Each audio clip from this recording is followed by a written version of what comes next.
بينات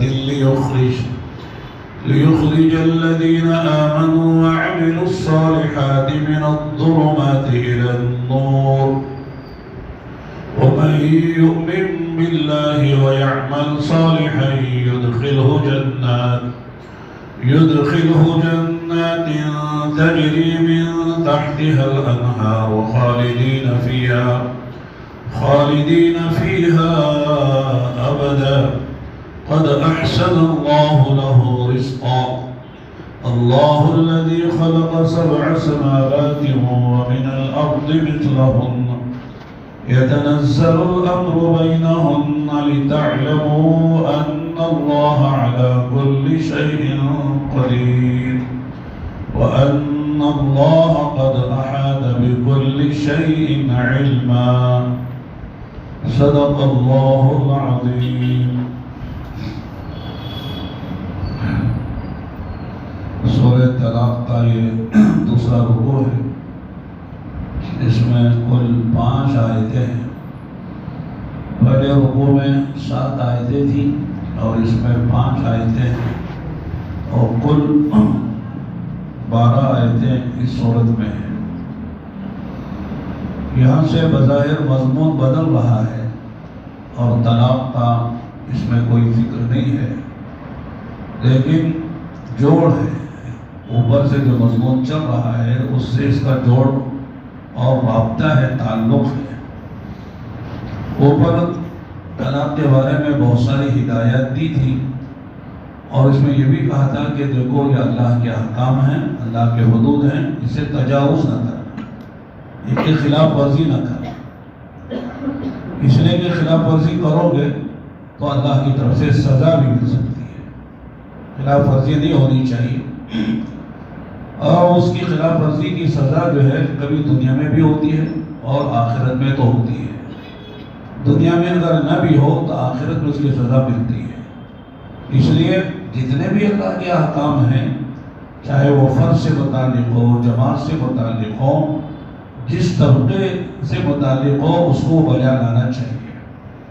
چنانچہ دیکھو تم سے پہلے بہت سے لوگ، بہت سی بستیاں ایسی گزری ہیں زمانے ماضی میں جنہوں نے اللہ کے حکم کی خلاف ورزی کی، اس زمانے کے رسولوں کے احکام کی خلاف ورزی کی، ان پر کیسے کیسے عذاب آئے۔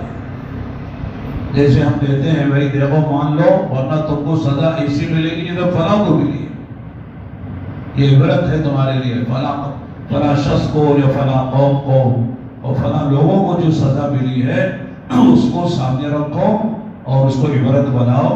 اگر تم نے وہ کیا جو ان کی طرح خلاف ورزی کی، اللہ کو ناراض کیا، تو وہی سزائیں تم کو بھی مل سکتی ہیں۔ اس لیے پچھلی قوموں کے واقعات کی طرف اشارہ ہے۔ وَكَأَيٍّ مِّن قَرْيَةٍ عَتَتْ عَنْ أَمْرِ رَبِّهَا وَرُسُلِهِ کہ کتنی ہی بستیاں ہیں، بستیاں بول کر ہم بستی والے بولا دیں۔ قرآن میں سادہ ہو فَصَّلِ الْقَرْيَةَ، قریے سے پوچھو، یعنی فصل اہل القریہ، بستی والوں سے پوچھو۔ پوری بستی گواہ، ہم بھی بولتے ہیں اردو میں پورا گاؤں گواہ ہے، پوری بستی گواہ ہے، تو بستی تھوڑی گواہ ہوتی ہے، بستی والے گواہ ہوتے ہیں۔ تو ہمارے اردو میں بھی یہ مسئلہ چلتی ہے، یہ گویا کہ محاورہ چلتا ہے۔ جیسے کہتے ہیں بھائی ندی جاری ہے، ندی تھوڑی جاری، ندی میں پانی جاری ہوتا ہے، ندی بہہ رہی ہے، دریا بہہ رہا ہے، دریا تھوڑی بہتا ہے، دریا میں پانی بہتا ہے۔ تو اسی طرح بستی سے مراد یا بستی والے مراد ہے کہ کتنی بستی والے ہیں جنہوں نے اپنے پروردگار کے حکم سے انہوں نے اعراض کیا، ابا کیا اور انکار کیا، حکم عدولی کی۔ عدد کے معنی عصد اور طغت، تو گویا کہ سرکشی کی۔ تو کتنی بستی والوں نے اپنے پروردگار کے حکم کی حکم عدولی کی اور نافرمانی کی۔ وہ رسولی ہی اے وہ امر رسولی ہی، اللہ کے رسولوں کے حکم عدولی کی۔ اس لیے کہ نبی جو آتے ہیں وہ اللہ کے حکم سے اللہ کی طرف بلاتے ہیں اور اللہ کی اطاعت کی دعوت دیتے ہیں۔ وما ارسلنا من رسول الا لیطاع بامر الا لیطاع باذن اللہ، اللہ تعالیٰ جب بھی کسی زمانے میں کسی رسول کو بھیجتے ہیں تو مقصد یہ ہوتا ہے کہ لوگ رسول کی اطاعت کریں، اور جو رسول کی اطاعت کرے گا تو وہ گویا کہ اللہ کی اطاعت کرنے والا ہے۔ اسے فرمایا کہ کتنی بستیاں بستی والے ہیں جو ماضی میں ہیں، جو تمہارے سامنے ہے، اس کی تاریخ تم کو معلوم ہے کہ انہوں نے اپنے پروردگار کے حکم کی گویا کہ ہم عدولی کی، نافرمانی کی، اور اس زمانے کے جو رسول اللہ کی طرف سے آئے تھے ان کی حکم کو نہیں مانا، ان کی اطاعت نہیں کی، تو کیا ہوا؟ فَحَاسَبْنَاهَا حِسَابًا شَدِيدًا، تو ہم نے جو ہے ان کا سخت حساب لیا، یعنی ہم نے جو ان کے ساتھ سخت معاملہ کیا۔ وہ معاملہ کیا ہے؟ وَعَذَّبْنَاهَا عَذَابًا نُقْرًا، ہم نے ایسا عذاب دیا کہ صاحب جو ہے جو اس سے پہلے کبھی دیکھنے میں نہیں آیا۔ یعنی نقرہ کہتے ہیں کہ صاحب جو چیز جو ہے آنکھوں نے دیکھی نہیں، پہلی مرتبہ ایسا عذاب آیا، سخت عذاب۔ وَعَذَّبْنَاهَا عَذَابًا نُقْرًا فَذَاقَتْ وَبَالَ أَمْرِهَا، چنانچہ ان بستی والوں نے اپنے حکم عدولی کا جو وبال ہے، جو عذاب ہے وہ چکا۔ وَكَانَ عَاقِبَةُ أَمْرِهَا خُسْرًا، اور ان کا انجام کار جو ہے وہ خسارہ رہا، گھاٹا رہا۔ اس لیے کہ لوگ جو ہے مال کے نشے میں، دولت کے نشے میں، حکومت کے نشے میں، طاقت کے نشے میں سمجھتے ہیں کہ ہم بہت صحیح جا رہے ہیں اور ہم جو ہے بہت کامیاب ہیں، لیکن انجام جو ہے بالکل ناکامی ہے، خسارہ ہے، گھاٹا ہوتا ہے۔ اس لیے فرمایا کان عاقبۃ امرها خسرا، ایک آیت میں پورے قرآن کریم میں جتنی قوموں پر مختلف عذاب آئے ان سب کی طرف اشارہ ہو گیا۔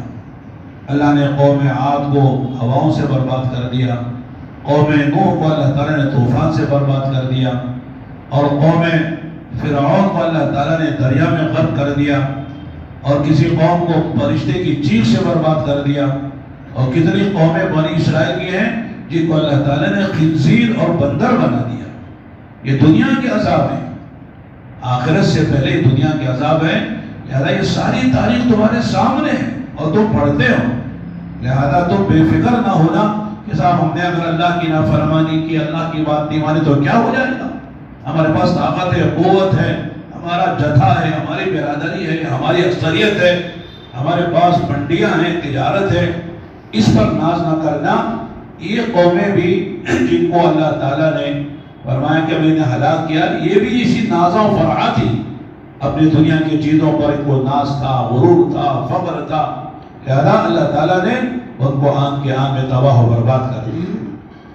فَذَاقَتْ وَبَالَ أَمْرِهَا وَكَانَ عَاقِبَةُ أَمْرِهَا خُسْرًا أَعَدَّ اللَّهُ لَهُمْ عَذَابًا شَدِيدًا، آگے فرمایا کہ یہ عذاب جو ہو گیا ہے وہ اس پر اکتفا نہیں ہے، بلکہ اللہ نے ان کے لیے سخت عذاب تیار کر رکھا ہے آخرت میں۔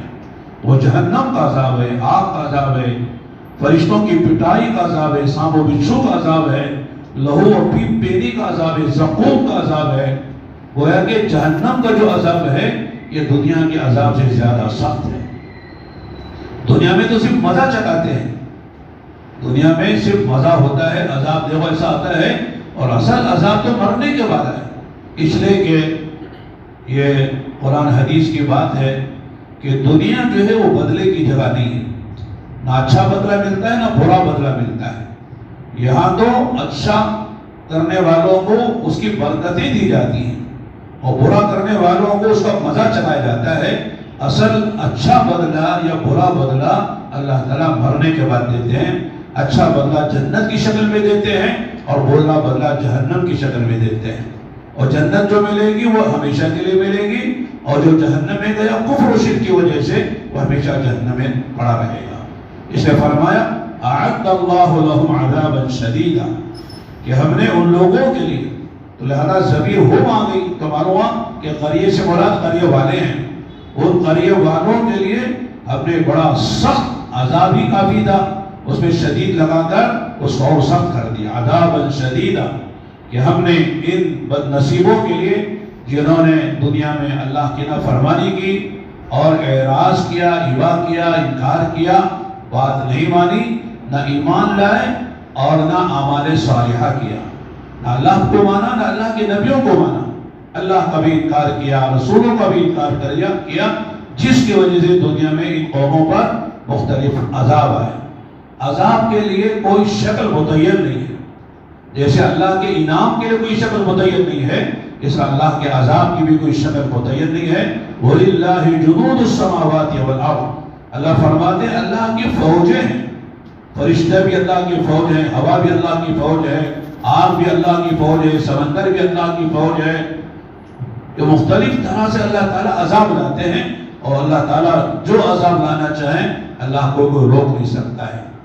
چنانچہ فرمایا فَاتَّقُوا اللَّهَ يَا أُولِي الْأَلْبَابِ الَّذِينَ آمَنُوا. اب بات اصل آ رہی ہے. لہذا اے عقل مندوں, اے سمجھداروں جو ایمان لا چکے ہو, وہ اللہ سے ڈرو, یعنی اللہ کی نافرمانی سے بچو. یہ سنا کر جو ہے ایمان والوں سے خطاب ہے کہ تم ایمان لا چکے ہو اور تم سمجھدار ہو, اس لیے تم کو اللہ کی نافرمانی سے بچنا چاہیے. مطمئن نہیں ہونا کہ ہم ایمان لے آئے ہیں اب ہمارا بیڑا پاری ہو جائے گا, کہ اللہ کی کسی سے دوستی نہیں ہے, اللہ تعالیٰ کی کسی رشتہ داری نہیں ہے. اللہ تعالیٰ تو بڑے بے نیاز ہیں. نبی کا بیٹا جب نبی کے بات مان کر ایمان نہیں لایا, کشتی میں سوار نہیں ہوا اور نبی تڑپ رہے ہیں, اللہ نے کہا اِنَّهُ لَيْسَ مِنْ أَهْلِكَ, یہ آپ کے اہل میں سے نہیں ہے. اِنَّهُ لَيْسَ, آپ کہہ رہے ہیں کہ صاحب میرا بیٹا ہے, میرا ہے. تو علماء نے یوں کہا ہے کہ اللہ نے یوں فرمایا کہ جو ہمارا نہیں وہ آپ کا کیسے ہو جائے گا, جو ہماری بات نہ مانے وہ آپ کا کیسے ہو جائے گا. اسے بیٹے کے بارے میں نہ پوچھو. ابراہیم علیہ السلام کے باپ کے لیے تڑپ رہے ہیں, آزر کے لیے. اللہ نے کہا نہ, استغفار نہ کرو, اس لیے کہ وہ ایمان کے بغیر دنیا سے گیا ہے, لہذا اس کی نجات نہیں ہوگی. اللہ کے نبی اپنے چچا کے لیے تڑپ رہے ہیں, ابو طالب کے لیے, لیکن اللہ تعالیٰ نے کہا کہ استغفار نہ کیجیے, اس لیے کہ وہ بغیر ایمان کی دنیا سے جا رہے ہیں. تو معلوم ہوا کہ نبی کا چچا ہے, نبی کا بیٹا ہے, نبی کا باپ ہے, نبیوں کی بیویاں ہیں, لیکن نبی کے راستے پر نہیں ہیں, تو ان کی نجات کا کوئی راستہ نہیں ہے. لہذا کوئی آدمی مطمئن نہیں ہونا چاہیے. اس نے فرمایا کہ مومن مطمئن نہیں ہوتا ہے, اور منافق جو ہے وہ ہمیشہ مطمئن رہتا ہے. تو مومن اور منافق میں فرق ہے. مومن گناہ کرتے ہوئے ایسے ڈرتا ہے جیسے پہاڑ کے دامن میں بیٹھا ہو اور پہاڑ اس پہ گرنا چاہتا ہے, گرنے والا ہے, تو کتنا ڈر ہوگا, پھس جائے. اور منافق گناہ پہ گناہ کرتا ہے اور ایسے بے پرواہی کے ساتھ گناہ کرتا ہے جیسے ناک پر مکھی بیٹھی یوں اڑا دیا, کوئی پرواہی نہیں اسے گناہ کی. تو مومن اور منافق میں یہ فرق ہے. اس لیے اللہ فرماتے ہیں ایمان لا چکے ہو اور تم عقل مند ہو, اس لیے تم سے ہم کہتے ہیں کہ اللہ کی نافرمانی سے بچو. چھوٹے گناہ کو بھی چھوٹا نہ سمجھو. بعض لوگ کہتے ہیں مانا چھوٹا ہی تو ہے, چلتا ہے. چھوٹا بچھو جیب میں رکھ لیں گے آپ, بچہ چھوٹا بچھو کا بچہ ہے, سانپ کا چھوٹا بچہ ہے. جیسے بڑا بچھو ڈنگ مارے گا چھوٹا بھی مارے گا, جیسے بڑا سانپ کاٹے گا چھوٹا سانپ بھی کاٹ لے گا. زہر کی چھوٹی سی پھوڑی اٹھا کے آدمی نہیں کھاتا ہے, ذرا سا زہر بھی آدمی کی ہلاکت کے لیے کافی ہے. اس لیے آدمی یہ زہر سے بچتا ہے, چھوٹا زیادہ ہو یا کم, بچھو سے بچتا ہے چھوٹا ہو یا بڑا, سانپ سے بچتا ہے چھوٹا ہو یا بڑا. اس طرح آدمی کو گناہوں سے بچنا چاہیے. یہ نہیں کہ صاحب بڑے گناہ سے بچ جائیں گے چھوٹے سے, چھوٹے چھوٹے گناہ ہی بڑے بن جاتے ہیں, اور چھوٹے چھوٹے گناہ کرتے کرتے آدمی بڑے گناہوں کا عادی ہو جاتا ہے. آدمی جو ہے ایک گھونٹ پیتے پیتے شرابی بن جاتا ہے, چھوٹا چھوٹا جوا کھیلتے کھیلتے جواڑی بن جاتا ہے. اس لیے آدمی کو جس طرح بڑے گناہوں سے بچنا چاہیے, اس طرح چھوٹے چھوٹے گناہوں سے بھی بچنا چاہیے. لہذا دیکھو ہم نے طلاق کے بارے میں, بیویوں کے حقوق کے بارے میں ہم نے تم سے یہ ساری تفصیلات تمہارے سامنے رکھی ہیں. لہذا اس سے آگے نہ بڑھو, یہ اللہ کے حدود ہیں. حد کہتے ہیں جیسے کسی ملک کا بارڈر ہوتا ہے, لہذا بارڈر میں جائیں گے تو پھر پکڑ لیے جائیں گے, دھر لیے جائیں گے, کبھی گولی بھی مار دی جائے گی. اس لیے اللہ تعالیٰ نے جن باتوں کو منع کیا ہے یہ اللہ کے حدود ہیں. لہذا اللہ کے حدود کے قریب نہیں جانا چاہیے, ورنہ اللہ تعالیٰ ناراض ہو جائیں گے. چنانچہ ایمان والوں سے خطاب ہے فاتقوا اللہ, اللہ سے ڈرو کے معنی اللہ کی نافرمانی سے ڈرو. یعنی جن باتوں سے اللہ ناراض ہوتے ہیں ان باتوں کے قریب بھی نہ جاؤ. یا اولی الالباب, کیا پیارا انداز اللہ تعالیٰ کا ہم سے خطاب کرنے کا, تم عقل مند ہو. جیسے کبھی باپ کہتا نا بیٹے سے بیٹا تم تو سمجھدار ہو یا نہ کرو، بے سمجھا ہے بے وقوف ہے ٹھیک ہے وہ کر لے، لیکن تم تو سمجھدار ہو، عقل مند ہو، مکلف ہو، تمہاری عمر بڑی ہے، علم رکھتے ہو، پھر بھی کام کرنا چاہتے ہو۔ تو یا اولی الالباب، لوگ کہتے ہیں موز کو، کریم کو، اور لوگ کہتے ہیں دماغ کو۔ دوستوں میں سمجھدار ہو، عقل مند ہو، اور اس سے بڑی بات ہے کہ تم ایمان لا چکے ہو، مجھے مانتے ہو، مجھے تم نے رب مانا ہے، خالق مانا ہے، مالک مانا ہے، اور میرے سامنے تم کو آگے حساب دینا یہ تمہارا عقیدہ ہے، قیامت کو مانتے ہو، پھر یہ میری نافرمانی کیوں کرتے ہو؟ حساب سے بچ نہیں سکو گے، میرے سامنے آنا ہی آنا ہے۔ اس لیے فاتقوا اللہ یا اولی الالباب الذین آمنوا، آگے فرمائیں گے دیکھو ہم نے تمہاری ہدایت کے لیے، تمہاری رہنمائی کے لیے اور تم کو صحیح راستہ بتانے کے لیے ہم نے دو انتظام کیے ہیں۔ قد انزل اللہ الیکم ذکرا، ہم نے تمہاری ہدایت کے لیے اور تمہاری رہنمائی کے لیے ہم نے ذکر اتارا ہے۔ ذکر سے مراد یہاں قرآن ہے، جو قرآن ہم نے اتارا ہے۔ قرآن جیسے عظیم الشان کتاب جو اللہ کی کتاب بھی ہے، اللہ کا کلام بھی ہے۔ تورات، انجیل، زبور یہ ساری اللہ کی کتابیں ہیں، اللہ کا کلام نہیں ہے۔ لیکن قرآن جو ہے یہ اللہ کی کتاب بھی ہے اور اللہ کا کلام بھی ہے، اللہ کی ذات سے نکلا ہے، یہ اللہ کی صفت ہے۔ لہذا دیکھو ہم نے کتنا بڑا تم پر احسان کیا کہ تمہاری رہنمائی کے لیے اور تمہاری رہبری کے لیے اور تم کو صحیح راہ دکھانے، سجانے، سمجھانے کے لیے ہم نے تمہارے لیے قرآن جیسی عظیم الشان کتاب اتاری ہے۔ قرآن کا مقابلہ کوئی چیز نہیں کر سکتی ہے، اور قرآن ہمارے نبی کا سب سے بڑا معجزہ ہے، اس سے بڑا کوئی معجزہ نہیں ہے۔ اور قرآن جو ہے یہ دلیل نبوت بھی ہے اور مقصد نبوت بھی ہے، اور نبیوں کے جو معجزات ہیں وہ صرف دلیل نبوت ہیں، مقصد نبوت نہیں ہے۔ لیکن اللہ تعالیٰ نے ہمارے نبی علیہ السلام کو قرآن کی شکل میں جو کتاب دی ہے وہ اللہ کے نبی کا معجزہ بھی ہے، دلیل نبوت بھی ہے اور مقصد نبوت بھی ہے۔ اس لیے سب سے پہلا کام نبی کا کیا ہے؟ یتلو علیہم آیاتہ، قرآن کریم کی آیتوں کو پڑھ کے سناتے۔ اس لیے آگے فرمایا وَرَسُولًا، یہاں ایک فعل محذوف مانیں گے، ارسلنا رسول، یہ منصوب ہے، علماء جانتے ہیں اسے زبر ہے تو اس کا فاعل، اس کا فعل کون سا ہے؟ تو کہیں گے وَأَرْسَلْنَا رَسُولًا، اور ہم نے ایک رسول بھیجا۔ رسولًا میں جو تنوین ہے وہ برائے تعظیم ہے، سب سے بڑا رسول، نبیوں کا نبی، رسولوں کا رسول، رحمت للعالمین، خاتم الانبیاء والمرسلین، شفیع المسلمین، ایسا عظیم الشان رسول تمہارے لیے ہم نے بھیجا ہے۔ رسول کا بھیجنا بھی ایک بڑا انعام ہے۔ لقد من اللہ علی المؤمنین اذ بعث فیہم رسولا، اللہ فرماتے ہیں کہ ہم نے اہل ایمان پر بڑا احسان کیا۔ وہ کیا احسان ہے؟ کہ ہم نے ان کے لیے رسول بھیجا ہے۔ رسول کی آمد یہ ہے اللہ کے بڑے احسانوں میں سے ایک بڑا احسان ہے۔ وہ رسول کیا کرتے ہیں؟